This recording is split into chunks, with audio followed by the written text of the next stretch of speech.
when I see the people are like totally engaged and starting to scream, I'll move away from the decks and let them see that I'm enjoying myself too, and I'll dance with them. It's like if you're not having the most fun in the room, how do you expect anyone else to want to have a good time too, you know?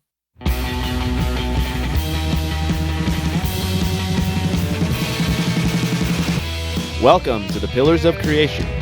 I'm your host, Mitchel Dane, and today I welcome two masters of mood, DJs extraordinaire Maurice and Lostronaut. As the elder statesman of our panel, Maurice started his career back in the 80s hip-hop scene, using vinyl turntables, and he's been spinning up a storm ever since. My second guest is Lostronaut, a DJ and electronic producer, crafting new music and new mixes to unleash on the masses, one festival or club show at a time. However, these two generations of DJs have the same objective: keep the music playing. So without further ado, let's get the party started. Okay, welcome, gentlemen. Welcome to the podcast.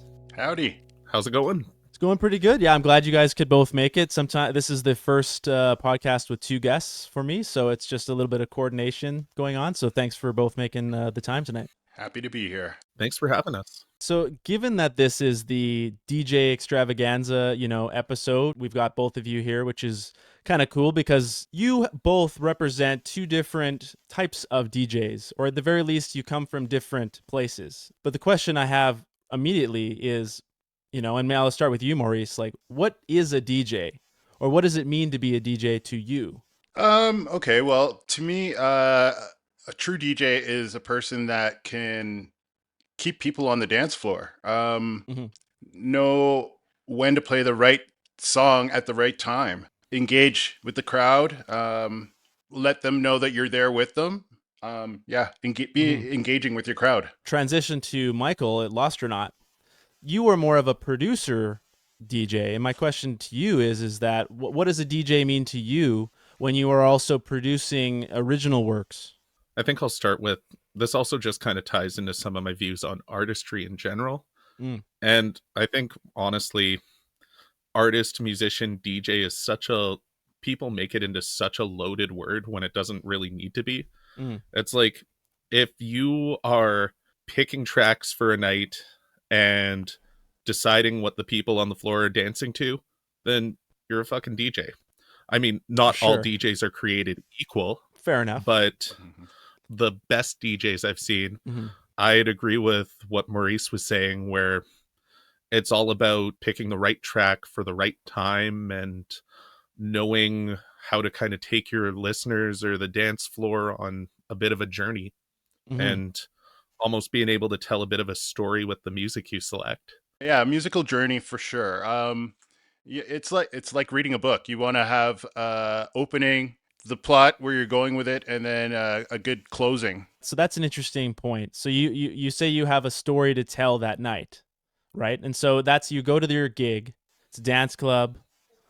I have my opener. Now is that something that you always start with, just to kind of feel out the group? Like, do you have testing songs? Oh, for totally. Sure. I know everyone does it a little bit differently. For me, I like to have the same opener just because it kind of, depending on the gig, obviously. But when it's just kind of a spotlight set for me, I like to start on the same note just to kind of, it's your statement, like, this is me, this is my sound, this is what you're in for the next little bit. For sure. Would you say that the song you normally choose, is it a bold choice to see what how the audience reacts, or do you temper it? Is it something a little bit more neutral to kind of get a feel for what kind of crowd it is? There's definitely people who do both. I've always been the sort where I like to be bold. I like to, trumpets blaring, this is the anthem, like, hi, it's me, I'm Lostronaut. But there's also something to be said for, there are DJs who have kind of mastered starting out kind of on a low level and just progressively ratcheting up the energy as the set goes on.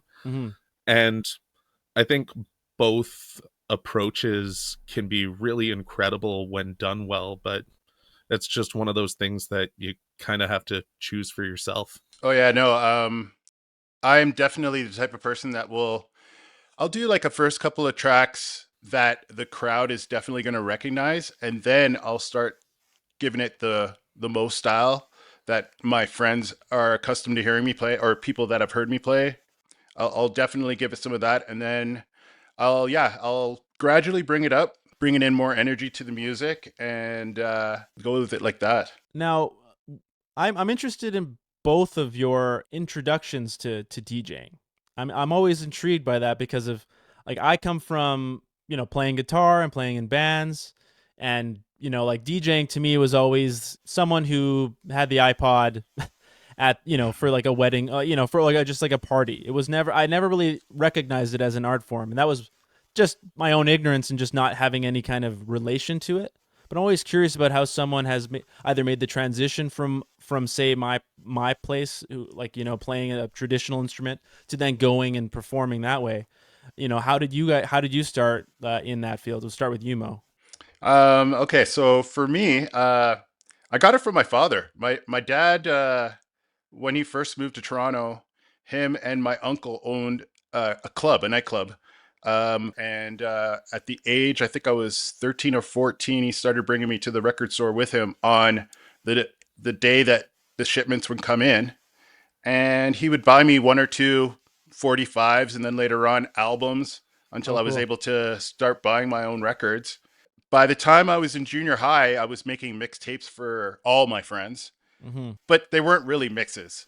They were like, here's a track, here's another, you know. Right. Yeah. Yeah. You were more like the traditional DJ, like disc jockey. You were setting up individual songs one before the other. You Oh hadn't yeah. gone to blend them yet. Yeah, no. And then uh the funny thing is when I first wanted to get into mixing, my first of all, my very first mixer was a Radio Shack mixer. Right. Um, uh, Nice. it was just a crossfader and upfaders. There was no EQ on each line. It still had the VU meters. Yeah. Um, Simpler times. and yeah, but before I even got that, my father, I had two turntables. They were belt drive. They didn't have any pitch control. But what my father taught me to do is with my amplifier that he gave me, I hooked up only one side of the turntable onto the left input and the other turntable onto the right input, and I used the balance as my mixer. Right. Yeah. Like that's essentially what your modern thing is, Yeah. right? Now, Oh how yeah. about you, Michael? Well, it's honestly been kind of a long journey, and it's actually kind of funny that Maurice mentioned making mixtapes for your friends, because back when I was a goofy little suburban frickin' wannabe emo kid in, you know, junior high or whatever, I was always the sort of person too where I wanted to show my friends whatever I was listening to and Mm, whatever I thought was cool. yeah. That does seem to And be like a where most people start in the like is that like that pure love for music and wanting to share all the new music that you're hearing. Would you say that that's like the starting point for most? Oh hell oh, yeah, for absolutely. sure. For me, it was I played in a band for years. I did vocals and guitar in a band with my friends that we started in high school. And then life just ended up kind of getting in the way of that. But I've always kind of been, you know, I've always kind of fancied myself more of a songwriter above anything else. Sure. And then eventually, once the band kind of stopped happening, I was sort of looking for new ways to still have that creative outlet. And I tried getting into production and was fucking terrible at it and could Yeah. not figure it out for the life of me. Same for me too. Yeah. Yeah. I think we're all in that club. And at the time, I was starting to go to more electronic shows and went to my first couple of festivals and stuff and fell in love with the music. And then I've always been the sort of person where when I see someone performing some kind of music on stage that I'm vibing with, I kind of have to get in and do it too. Actually, before I even bought my first controller, I was just in the free mode on Record Box, just loading up tracks and crossfading between them on my computer, just Sure. like no hardware, just a mouse and a fucking keyboard, and Mhm. that was Yeah. it, you know? Well, that's an interesting like point that you bring up, because I think about like Mo, you started on vinyl, Oh yeah. and so the transition from say that analog to digital methodology. Where do you stand on that? Like, do you prefer vinyl? Is just it's way too difficult, or is it? Where do you stand like on that transition for yourself? I have to say, DJing with records is it's the premises of it is the same. Um, the only difference is you don't have a cue button. You gotta like Sure. hold it. You have to hold it from the very first beat on the record and release it. So that's when you see a lot of when people scratch, they actually would just be cueing the record at first before they decided, hey, what if I play it out to the people? Oh, sure, They would sure, just yeah. bring it back and forth, and try to line up when the other record, you want to line up on the other record's beat when you release the record that you're trying to bring in. So yeah, it was just a back and forward motion, and then when you thought you had it on time, then you would release it on the beat. That's how you cued a record, really. Mm-hmm. Um, for me, I couldn't afford 1200s, Technics 1200s when they first came out, but I had a good friend that had them, and I had the records. So he bought turntables. I had the records. I'd go over to his house after school and make the most terriblest mixes. Yeah, yeah. but we both learned together at the same time. Mm-hmm. Nobody was there to teach us. Basically, I would go into the nightclubs when I was finally of age to go to nightclubs. Actually, I lie.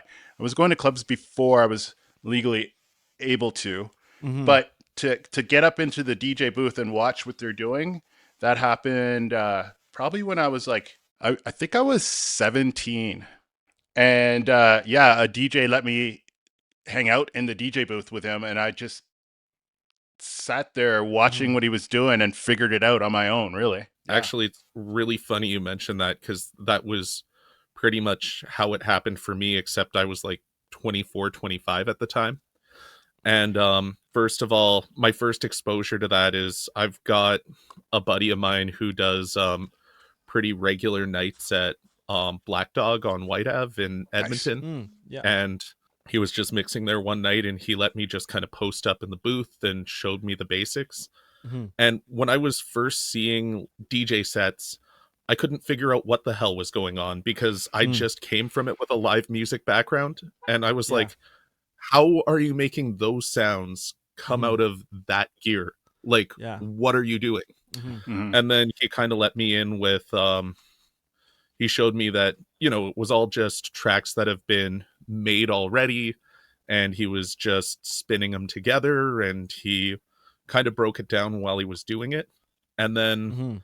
the one friend that I kind of credit with teaching me how to DJ, um, he just brought his controller to a house party that all the homies were at, and he DJ'd most of the night, and I just kind of posted up watching him. And then at the end of the night, he let me try a mix or two, and I was Mm-hmm. just kind of hooked ever since. Mm-hmm. How much would you say is happening at the fingertip level? Like, how much of the DJ's sound is happening based on their timing, or what? Like, like, is that too abstract of a question?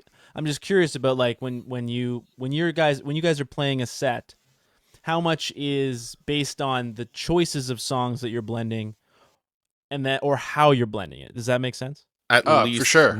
like 99% the songs that you're blending. Okay. Timing is important, but pressing play in time is what prevents you from having to fix a whole bunch of fuck ups later. Right. And then the actual sound is coming from the tracks that you're blending together. Oh yeah. I could say that I remember before I started playing out, I would be at home with records because you would practice. Oh, this record sounds like it will go with this, and so you try it out. Mm. Sometimes you would have songs that just were totally, completely out of key, and you're just like, oh no, that doesn't sound good together. And back then, I didn't know about mixing in key. But yeah, what I found with mixing records, I would try to find something that would at least sound similar, and make sure that I didn't try to mix the record into a part where you knew that vocals were coming up, because then it would just sound terrible. Mm-hmm. Until you figured out how, like, if you knew a record was going to have a nice little break where it's just the music playing, and then you wanted to bring in a vocal, then you could do that. 12-inch singles, when I used to buy them back in the day, especially like hip hop ones, they were cool because they had the full track on one side, and then on the other side you would have the acapella of the track and the instrumental. Right. Now, So specifically for DJs? Do you uh, think? there, I'm assuming that's why they created 12-inch singles in the first place. Because yeah, you would have back then they called them long plays, and then so yeah, they had a bit more of an intro, and then when it went to digital, then everything had an intro and an outro. Yeah. Um, but like if you were to just buy the 45s of the track, it would just be a couple bars and then right into the song. And then yeah, then they started to make the 12-inch singles, and when they started to do that, I got smart. Well, everybody did. We would buy 2 copies of the same record so that you could mix in the instrumental to create your own intro and your own outro.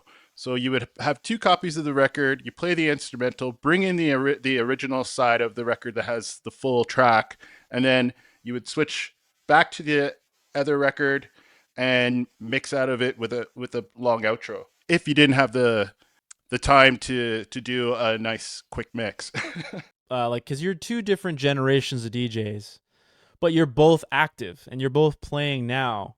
And I'm curious about where you think DJing is going, where it's been, because I don't have the perspective that you two have, because I'm not in it. I might go to a club and experience it, but I don't actually really know what it means to be a DJ in this moment today, looking back and looking ahead. Like, what are your perspectives on that?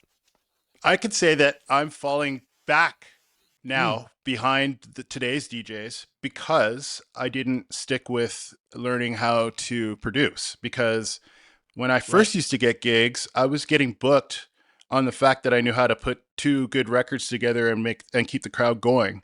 Now people are getting booked that are creating music.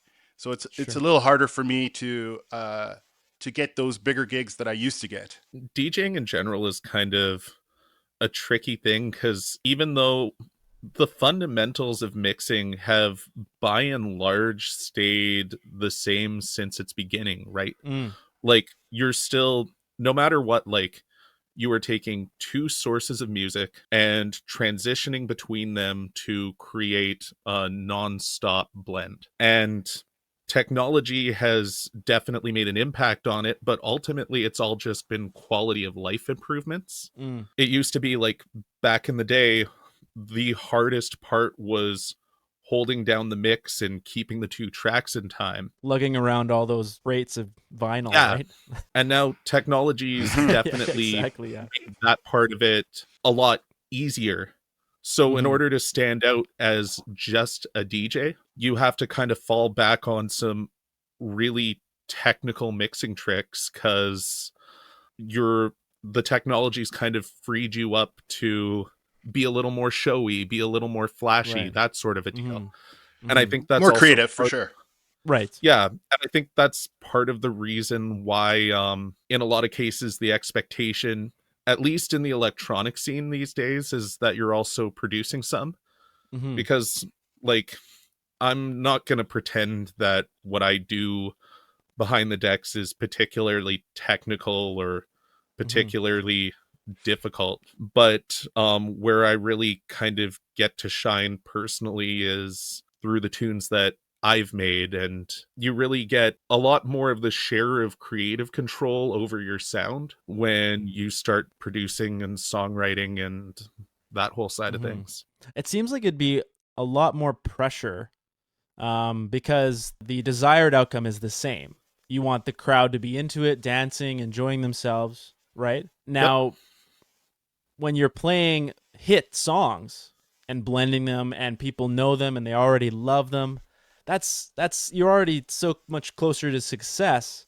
Whereas because now there's more of a, well, who are you and what's your sound and what's your song like, that has to be a huge shift in pressure for the DJ who's going out there to try to accomplish the same goal as it's ever been, right? Well, yes and no, because it's kind of like, we'll put it this way: if just playing the popular bangers was all it took to play a good set, We'd both be out of work. yeah, exactly. Right. No, I was gonna say, like, right. anyone can do that, right? Mm-hmm.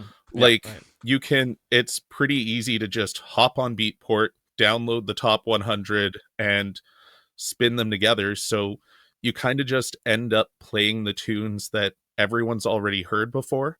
And yeah, they're fun, and rinsing like one or two really well-known bangers can really create those moments for the crowd of, oh yeah, we know this one. Right. But when it's all that, you kind of just start to sound like someone who hasn't really done their homework.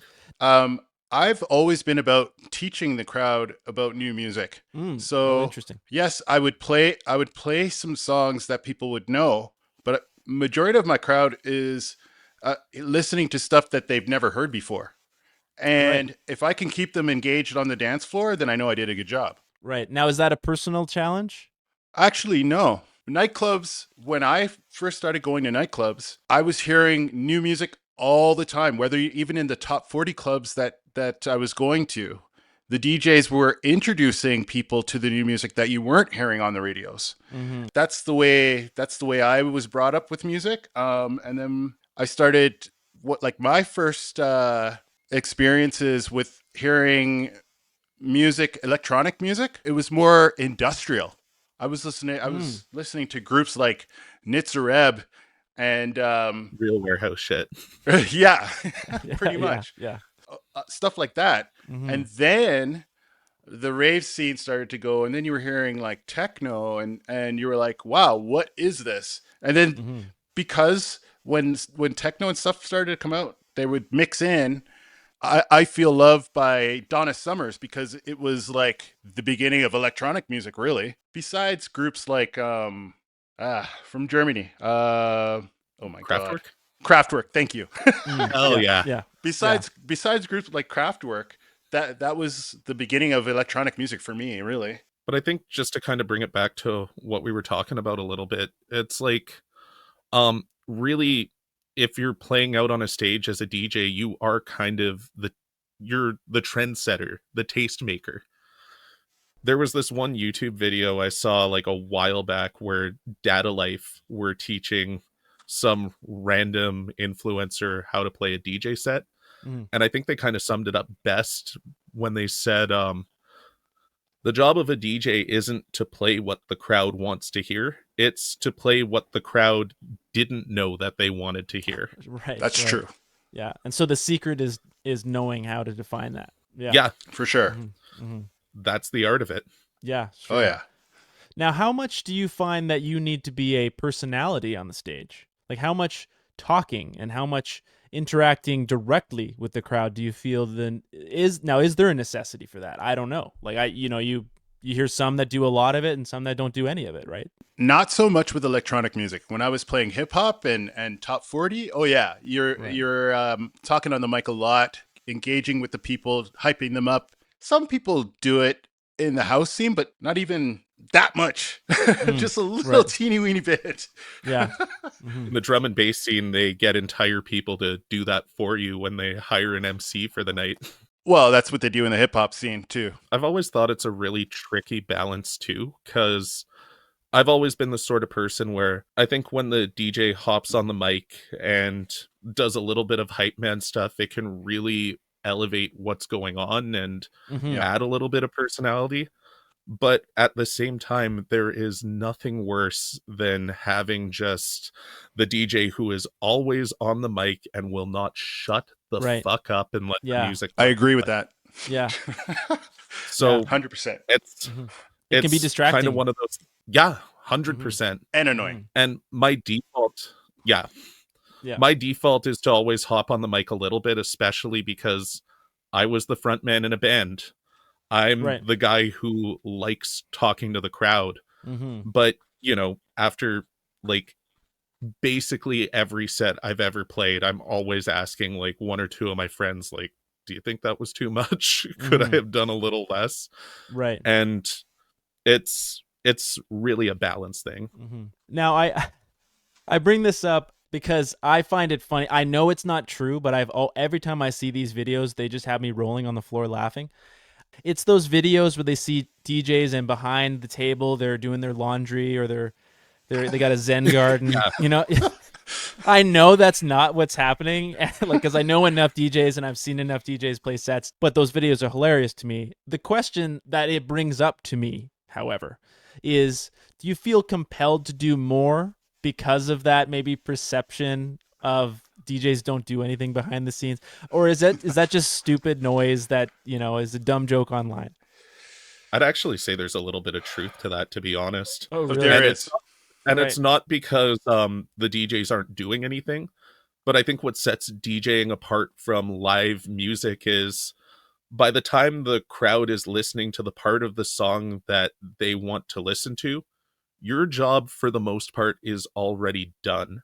Right. Like, 'cause That's a good that's point. when the transition likely should have been, unless you're doing a double or double drop or a mashup or something. But in general, like when the track is playing and going hard, you have already set up the transition, you have already made the tracks sound good together, you have already cut the previous track, and that actually is when you can just kick back and dance a little, throw up Right. some gun fingers, like So then the question is, what is your way of passing the time? You got the Zen garden, you got the laundry, you got the the book, the crossword puzzle. personally, I'm more of the paddleball guy. Oh, nice. That's a classic. No, but Yeah. I think in those moments, that's when it's kind of instrumental to dance and have fun and Oh yeah. The whole the point of crowd's it. something to look at. Yeah, when I see that people are like totally engaged and starting to scream, I'll move away from the decks and let them see that I'm enjoying myself too, and I'll dance with them. Yeah. And then make sure I get back to do my next mix. Because, like, if you're not having the most fun in the room, how do you expect anyone else to want to have a good time too, you know? Right. Exactly. I guess how much back and forth is there? Do you feel? Do you feel like when you're playing a set and everything's going well, do you feel separated from the crowd, or do you feel more involved? Oh no, I you feel a part like of it. You Right. feel like you're right there in it. Oh yeah. And if you don't, then you're not doing it right. Sure. Yeah. That's the way I see it. It was kind of like one of my favorite sets that I've ever played was just at this festival happening just past Slave Lake. They've been taking a break for a couple years, but it was called Intersect. And they had me on. They had their normal festival and they had an early entry day with some music, and they had me on for the early entry day. And they had the festival on rodeo grounds or whatever. So it was kind of neat because they had some outdoor stages and they had one indoor one as well, which is pretty not typical for that sort of a camping festival. But anyway, I was in the indoor stage, and because it was the early entry day, you know, people are pacing themselves. They're not going as hard. Sure. They're going to bed a little bit early. So the big outdoor stage kind of wrapped up for the night and everything moved inside. And with that, a lot of people went to bed. So there were maybe like 20, 30 people tops when I went on. And then I started playing and everyone just came right in and started hugging the bass bins.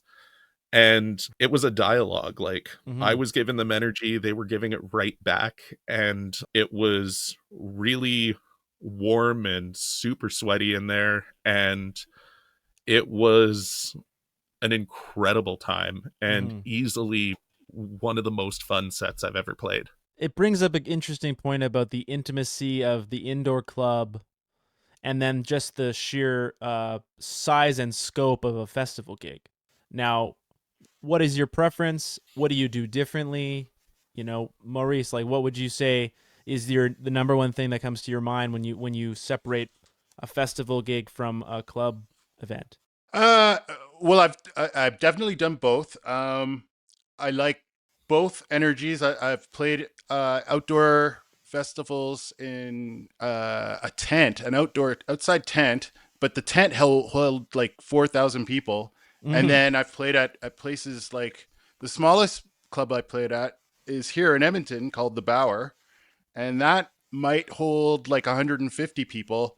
And so the kind of energy that you're bringing there is not as intense as Mm. the crowd that you're trying to make the 4,000 people move to.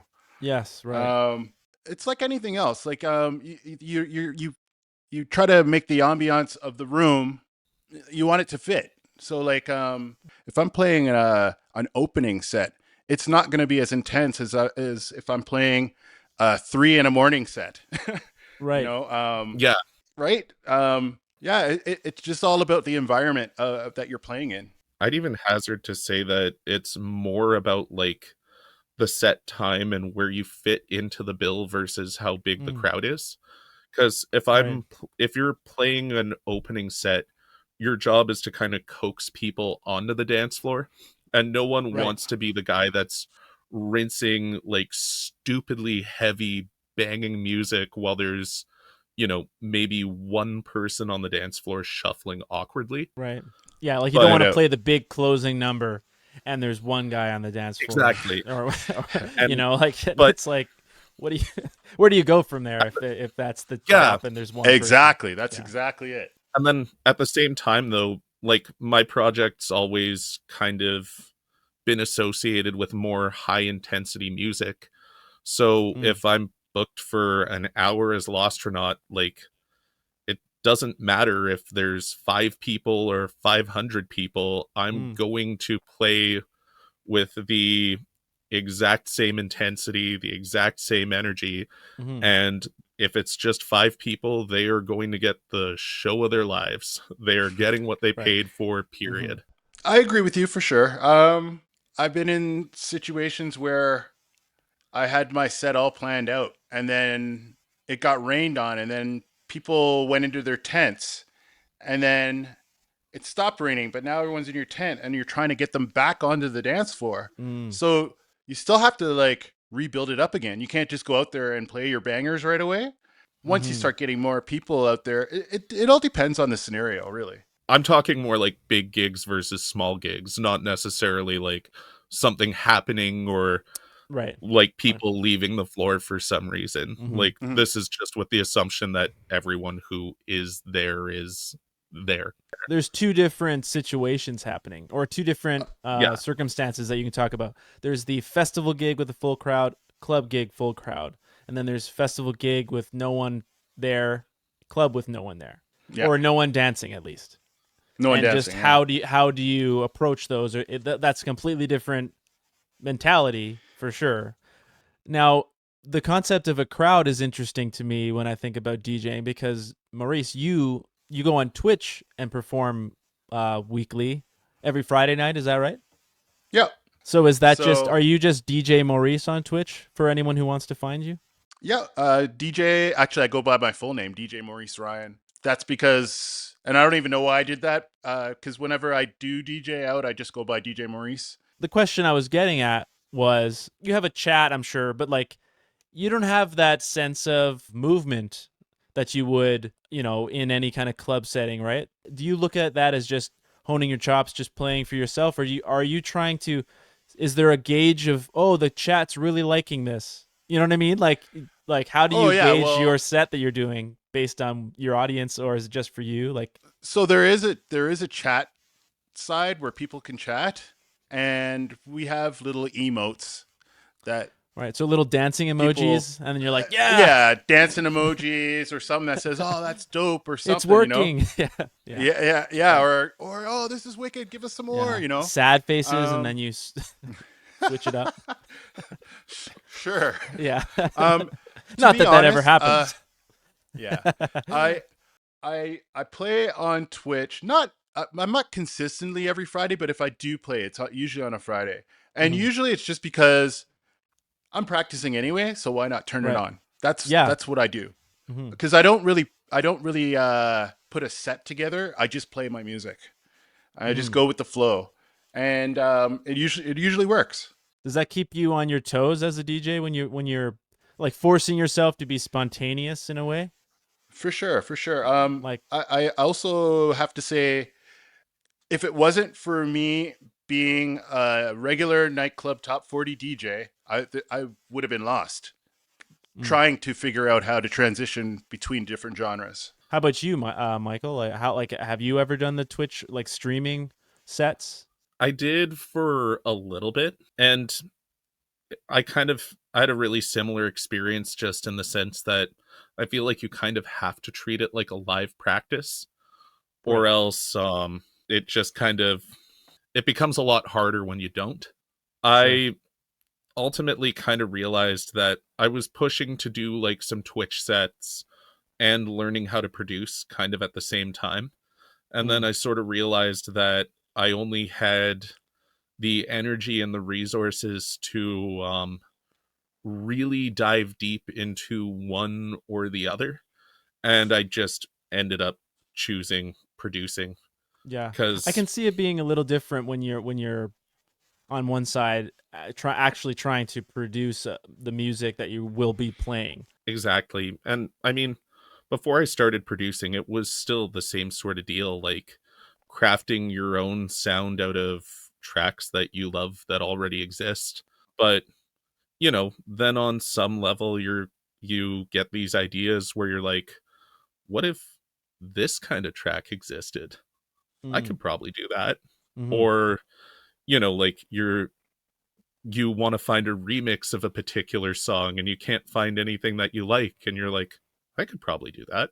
But with the Twitch thing, it was kind of like I was watching some people I know absolutely killing it on there, and I realized, it wasn't just good enough to be able to get your set on the internet and be able to Mhm. stream it. It's like you have to have a decent camera, you have to have a little bit Mm. of an eye for like set design, Oh Mhm. yeah. and it was either get really good at one, get really good at the other, or kind of suck at both. So, Sure. Yeah, yeah, exactly. I think you made the right choice. I think you made the right choice.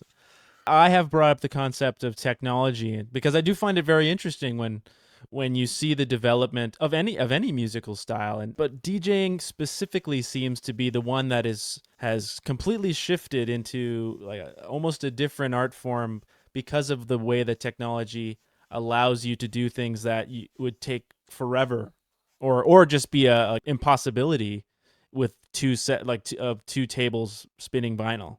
I'm curious about your guys' perspective because I saw this just the other day and I thought, oh, I'd like to bring it up to you guys about Spotify's new DJ feature.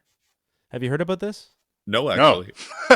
So, so I'm just going to read a real quick snippet of an article that was talking about the new audio mixing feature that they have. So, Spotify is testing a new audio mixing feature that allows you to customize track transitions for your playlists. Now, rolling out in beta for eligible premium users, the mix feature provides an option to automatically blend transitions between tracks or manually adjust aspects like volume, EQ, effects curves, while looking at the waveform and beat data to create new unique transitions. Now, that's just a snippet of it. It's far more complex, but the concept is effectively you can put a set list in or a playlist and press DJ, and it will be a DJ for you, Eh, right? Oh boy. Another thing for DJs to fucking whine about. no doubt. But I mean, and Apple has its own version of this. I think it's like iMix or something like that, but it's for Apple Music. But it brings up a good question in terms of the technology. Has it gone too far? No, like it's like No. how much would you say that this is the end of humans touch on it, or is it the start of a lot of new DJs getting into that concept? Like, how much is replacing and how much is setting up, like, inspiring the new generation? As I read an article like that, and I think, like, I don't know, like, it just seems like more and more people are going to use the DJ feature to me. I mean, I can only really view something like that as inspiring the next Mhm. generation of DJs.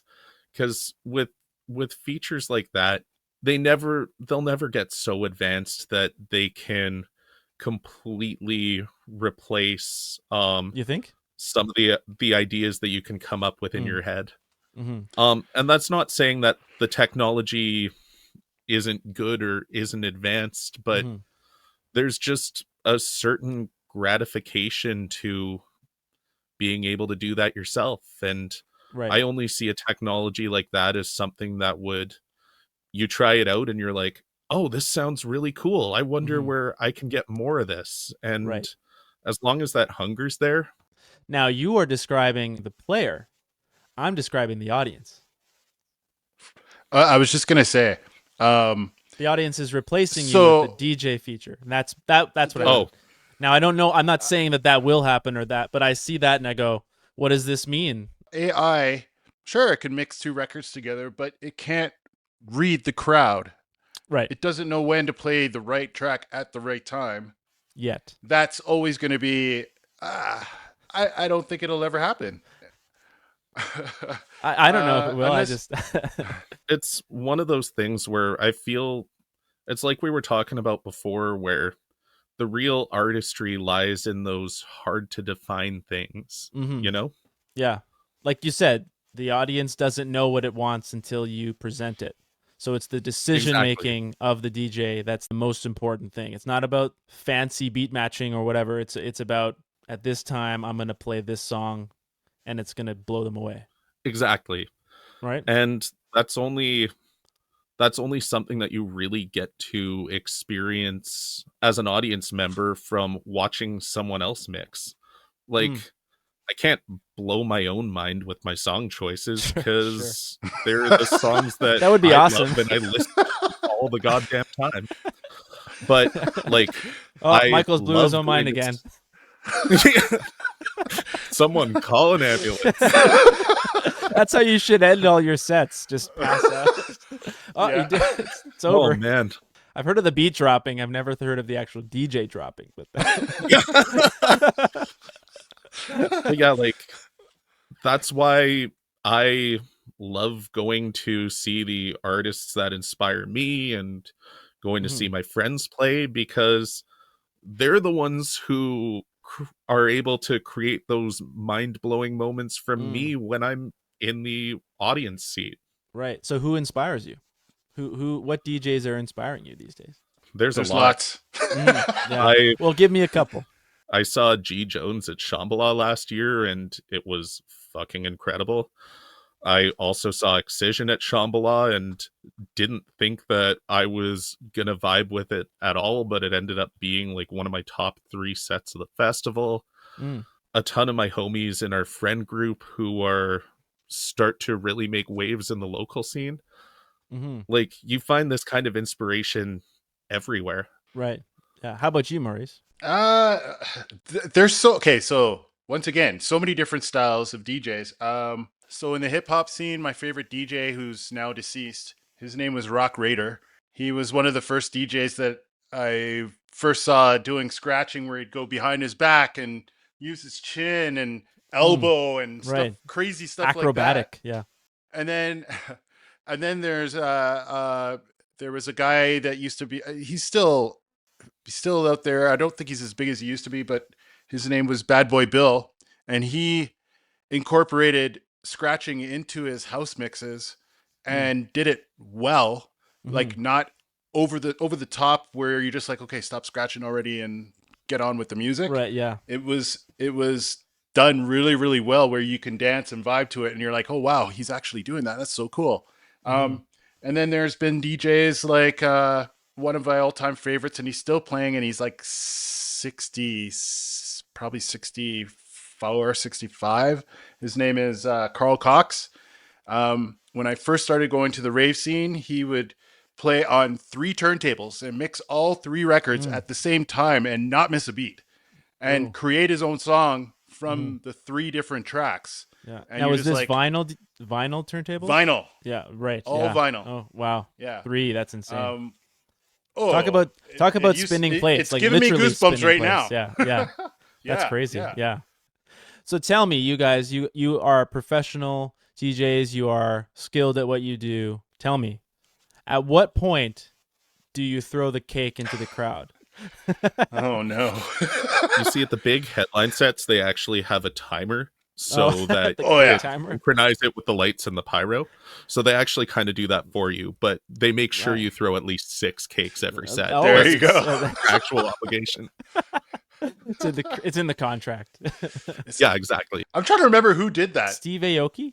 Is that Steve Aoki. It is yeah. Steve That's- Aoki, yeah. yes. Okay, yeah. So many Yeah, I was baked just like, goods where did you that can start? people. You know, did he have a cake for like? Was that part of the That was his with thing. the rider, and he just decided, screw it? I don't He's know the only where- one that I know that did it. I don't know where it started, but I know that like I used to back when I used to work at the water park in West Ed, we would have Soundwave there, like the water park rave or whatever, Oh yeah. and they booked Steve Aoki like 2 or 3 different times, and it felt like every time they booked him, he showed up with more fucking cakes. Yeah, it was seriously his thing. Well, I mean, he is accurate. I've seen those videos where he chucks it like it's like 30 feet, and it's just right in the face. Poof. Yeah. It's incredible. And they love him for it. They love him for it. It must be good cake. And like the first time it was like 2 or 3. The second time he upped it to like 4 or 5, and you're like, that seems like an unnecessary amount of cake. And then the third time, I swear to God, it was Yeah. like 10 or 12. Wow. Maybe he owns a bakery, and this is just. I'm just waiting for the day that it hits somebody that didn't really appreciate it and then they chase him down.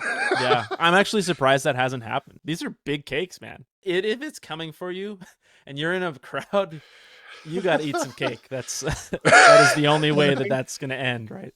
Yeah, no doubt. Like the band Gwar, where you show up to the set and you know you're leaving covered Right. in fake blood and Yeah. whatever Mhm. whatever shirt you wear is just stained. Like you go to a Steve Aoki set, Yeah, you're in the splash zone. exactly. Oh yeah. Mhm. Yeah, If you didn't want to get hit, too bad. yeah, exactly. Yeah. Shouldn't have come to his set. Mhm. Now, did you guys ever have any gimmicks? You know, chewing the bat head, throwing the cake, whatever. Like, do you ever have any of those kind of like, I'm gonna throw a dirty sock into the audience, and that'll be my thing? I'm totally stealing that now. Yeah. There was one that trademark kind of dirty developed. Yeah, the Lostronaut dirty sock. Let's go. The Lostro sock, there was- man. You haven't heard of the Lostro sock? The Lostro sock. I had t-shirts. Okay. I threw out t-shirts. Fair. Yeah.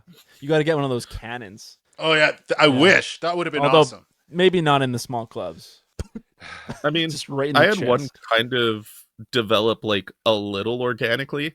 It's Mm. not really like a throwing gimmick, just more of a little costume gimmick.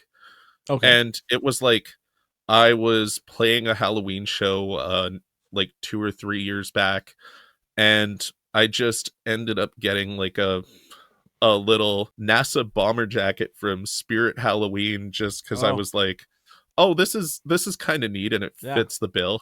It just kind of stuck, and now it's one of the main things I wear when I'm performing. Not always, but most of the time for sure. Have you ever worn a helmet? Like, you know, have you ever done no. the Daft Punk, Dead Mouse? I don't know how they do that with those helmets on, man. Dude, I don't know how they do it. Yeah. Like there was one set I played for, it was another Halloween show, and I thought it would be really funny just to buy like a marshmallow helmet and just You'd probably sweat your ass off in there. Yeah. Oh, I Dude. can only imagine they're just dripping by the end of those sets. it Just wasn't even sweaty, it was just hard to see. Like Mm. I tried loading up I loaded up my first track so I could have my first song playing like with the marshmallow helmet on, and I was just like, I tried and I just couldn't. Yeah. That's It was a fun dedication thought, to Paul. the gimmick. Absolutely. I played a couple of Halloween parties. One of them was called Heaven and Hell. And some of the DJs dressed up like angels, and I dressed up like a devil, and I had like horns sticking out of my bald head. And I was so hot though. By the end of it, I was only one. I had 2 horns in the beginning. By the end of it, I only had 1 horn. Yeah. 'Cause yeah. That's how you know it's a good set. Yeah. It You just gotta kind of start like every kept set on- like if I got both horns by the end of this night, it's a bad set. Yeah, I did hear rumor that Deadmau5, his helmet is pretty super duper high tech. He's got like built-in fan. Some kind of He's a got air built-in. flow. Yeah, he does, and Mhm. it's got like real. The inside of it is like a full-on screen that you can with cameras that you Right, can like see Iron everything. Man or something. Yeah. Yeah, pretty much. I I heard rumors that he wore the helmet because he had really really bad teeth, and I won't say why. But yeah, Oh, I have heard that rumor. I mean, hey, I've got it worked out for him. yeah, Helmet was a no good doubt. idea. If that's the case, then I've got a hell of a rumor about Marilyn Manson to tell you guys. Oh, That one's actually true. oh, I want my baby back, baby back, baby back. Okay. maybe back. Well, we are coming to the end of the podcast, guys. This has been really fun to chat with you. Do appreciate you coming on. Before I forget, I did want to just have a chance to, if you guys wanted to, let us know, let the people listening at what's coming up for you. Is there anything exciting that's on the docket, or even just the next gig? Like Michael, what's on the horizon for you and Lostronaut? By the time this drops, I should have they're doing a compilation album for the producers who are playing the Wind Down. Okay. That's coming out on West Cove Records. And I've got a track on that. It's called Where Ya At? And it's a really fun, silly dubstep banger. Beautiful. And where can the folks find you? If they're trying to connect with you or hire you, or even just listen to your music. You can find me on Instagram. My handle's at I am Lostronaut. You can find me on SoundCloud, Spotify, wherever you get your streams, baby. Right on. How about you, Maurice? Is there anything coming up in the next couple months here? You can find me on Instagram for sure, DJ1 Maurice. For my Instagram account, I have some mixes on Mixcloud and SoundCloud. I'm still doing Twitch, so it's DJ Maurice Ryan. I do post it on Facebook, but they're in groups. One's called, what's it called now? Raving in the 80s and 90s. And then another one's called, God, I'm just drawing a blank right now. I have to actually open up my Facebook to check them out.